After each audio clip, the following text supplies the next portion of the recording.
except to say that I fully endorse it. Really glad to be here, to be able to share some of my thoughts on the theme for this convention. I think about the themes, and I do want to talk a little bit about what we're trying to do in Malaysia. So, you know, the theme you talk about here is changing trends and managing future challenges. I always believe that in anything you do, one very important technique, even in business, in country transformation, is about a stand-based future. You've got to stand in that future and describe vividly what that future looks like. The more vivid the description about that future as you imagine it, the more clear you are about that vision, the easier is it for you to figure out what to do today. So when we started this whole notion about the, next slide please, about the transformation, what we agreed to do was, as a cabinet, we had to stand in that future, imagine what Malaysia would like in the year 2020. And so, what Kuala Lumpur would look like in the year 2020. What we had viewed was, by the year 2020, we will be a high-income economy. We also see that incomes of Malaysians per capita, the gross national income, would have reached the World Bank threshold, which is $50,000 per capita. We also said that by that time, the model within which we will grow and transform the economy will be inclusive. That means we will want to include most segments of society in that prosperity. We also said that it cannot just be one day that we are rich as an economy, but it must be sustainable. We also said that if you have money, you include everybody in that process, and it's sustainable, that forms the bedrock for quality of life. So that's really what we think what it looks like. Picture that idea of Kuala Lumpur. By the year 2020, we have 6 million people in Greater Kuala Lumpur today. By the year 2020, we envisage there will be 10 million people living in the city, from 6 million people. We also envisage by that time, 100 multinationals would have moved and made this additional, this is their regional headquarters.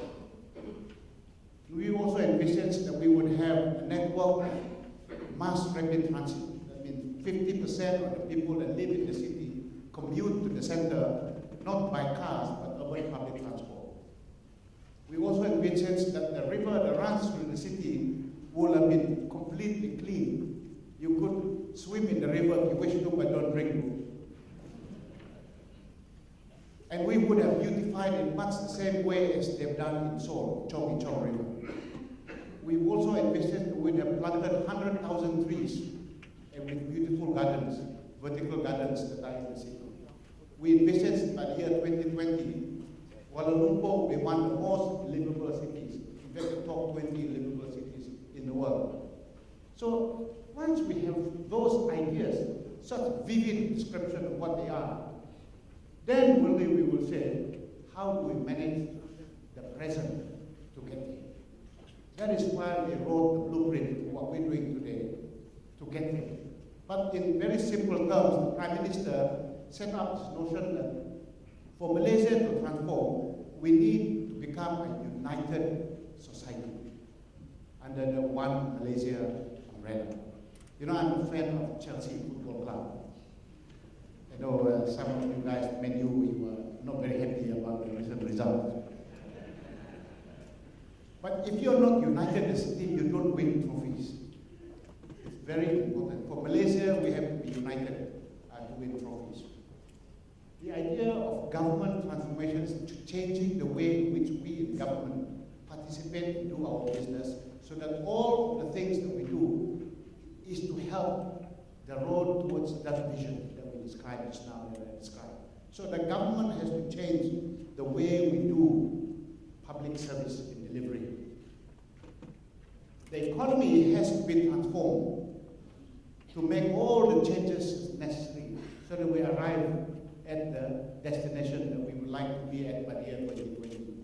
Of course, there are other things on the political front. I shall not dwell on that. I'm not a politician. I'm I'm not standing for the next election. So this is not a political campaign. That's the good news. Let me just describe the process that we are using so that you are not familiar with the process, how we went about figuring out the roadmap, where we're heading to the future. When I joined the cabinet in September 2009, we had, by that time, we had 9 cabinet workshops. That means, 5 cabinet workshops. That means 5 weekends the cabinet went on a retreat and did nothing else but ask the question, where are we heading? What's the future going to look like? At that time, I was still in Malaysia Airlines from April to September, so I was invited to join them to discuss where we're heading.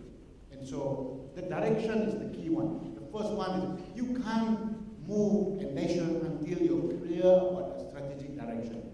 So that was done by the cabinet over 5 cabinet workshops. Then we ran laboratories. Some of you who are avid readers, if you read our economic transformation program, the large part of the document, the list of everyone who were in the labs is there. There are 500 over of them. 250 people who were involved in the government transformation program. The names of everybody is there.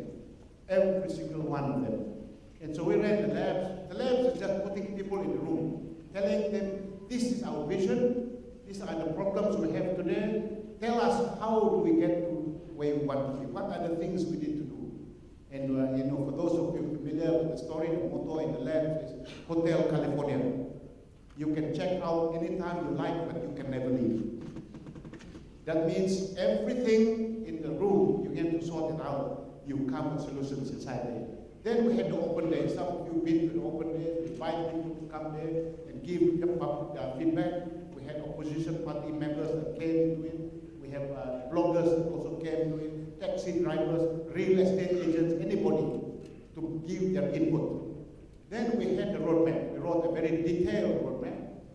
The economic transformation program is 601 pages, very detailed and specific. And we set up key performance indicators for all ministers. All ministers are assessed based on KPIs. They have scores as well. And then, of course, we have problem-solving meetings every month. We have problem-solving meetings. In fact, every Monday, the Prime Minister chairs the Economic Council meeting, where all problems we cannot resolve in the monthly steering committee meeting are then kicked to the Prime Minister and the economic ministers to make solutions and decisions on them. Of course, if they cannot resolve it, then we have to send them to God. We have an international audit that are being done. The panel involves IMF representatives, people from ex-World Bank people, and the guy who used to do my job in Tony Blair's outfit in the UK also sits on the panel, Sir Michael Barber. So they review annually our work and give critique on our work. PricewaterhouseCoopers do the validation of the results to make sure that the numbers are correct. And then we release our annual report. For those of you that don't know it, every year we write a report about our performance, what we have delivered, what we have not delivered is also in the report, with scores and KPI, with grades, and all the ministers' photograph is there and their score is also in the report. So if you want to know more about it, please go to the Commando website, you will know exactly who's done what job and who's not done what. And it's just very detailed. We believe we're the only country in the world that follows this 8-step process in its entirety. It's so transparent in the way that we bring performance management into the way we run the government. These are the labs, example of what happens in the labs. Next. This is the open day that I described. We get the 2 days we had for ETP here. I mean, all day we had it here. We had it in Kuching, we had it in KK. And so these are the numbers of people that came to the EPP, 13,000 people came to the open days. Next. For those that are avid readers, we wrote a very detailed document. As I said, 601 page EPP. The GDPs are a little less.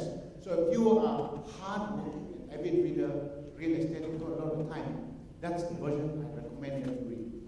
If you're a little bit lazy, we got a version for you too, which is the executive summary. That's 55 pages for the EPP. If you're very lazy, that's okay too. We got a 6-minute video. And that's okay. So if you don't want to join the council as the president, and you can come here and leisurely listen to the video. Come to the Commando website. You have no excuse to know what is the direction we are taking this country to. In detail, if you want to, it's all there. And if you want to know what we've done in 1 year, in the second year, it's all written there. By the 19th of March, the Prime Minister will launch the report for 2012. So if you have spare time, hook on to the television at 8:30, the Prime Minister will make a speech on the outcome, and the report will be out at 8:30 p.m. on our website, so you can download that material. It's 200 pages document that will say what we have achieved and what we have not achieved against the set KPIs.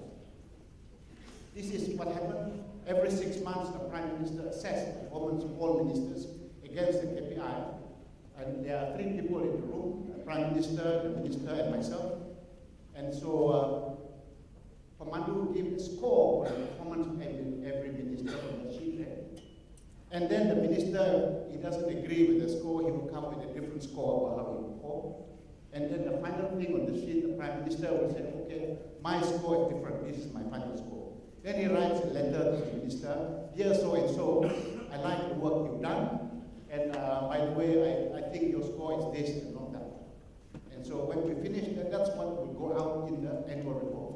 So please go and look at our annual report. You know we are as transparent as we can get.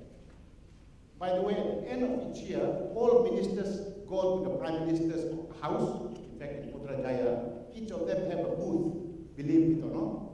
So, you know, Hishamuddin will have there, Abang Rais will have there, Sapi Abdal, everybody have what they have delivered and not delivered. So all of the ministers, together with the KSUs, will walk around every booth to carry 2 sets of cards. The red one is like a game of football, penalty card. They're not happy with the work you've done here. The green card is commendations. So this is what happens in there. We have the international panel that review that work too, and the auditors, PwC, also walking through the panel, giving nice feedback. So that's the process, and I will dispense with that now. Don't worry, I'll get to the trends to how it relates to your business. I'm going to move away from this next. So these are the things that we are doing, the priority areas under our government transformation program. The public have told us they're concerned about crime, corruption, rural infrastructure, urban public transport, low-income household poverty, and also education, and lately, cost of living. Those are the 7 areas of priorities that the public said these are on top of the agenda. So we're doing everything that we can under the government transformation program to make progress in those areas. And this is the new economic model. Some of you may have heard about the NEM, the new economic model, and probably have asked you, can you describe what it is? Many of you have heard about it, but cannot describe. I guarantee you, ladies and gentlemen, when you leave this room, all of us will know what it stands for. Very simple. Let us be rich, all of us for long time. That's all. Actually, that's the new model. Of course, when you put a new model, it's aspirational. The reality is it's not quite like that. But that's what we aspire to become.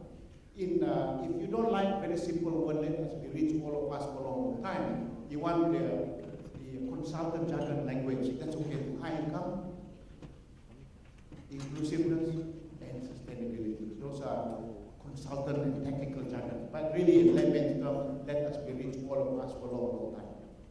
That is the thing that we do. So I hope that when you walk away from here, at least you understand what an NEM stands for.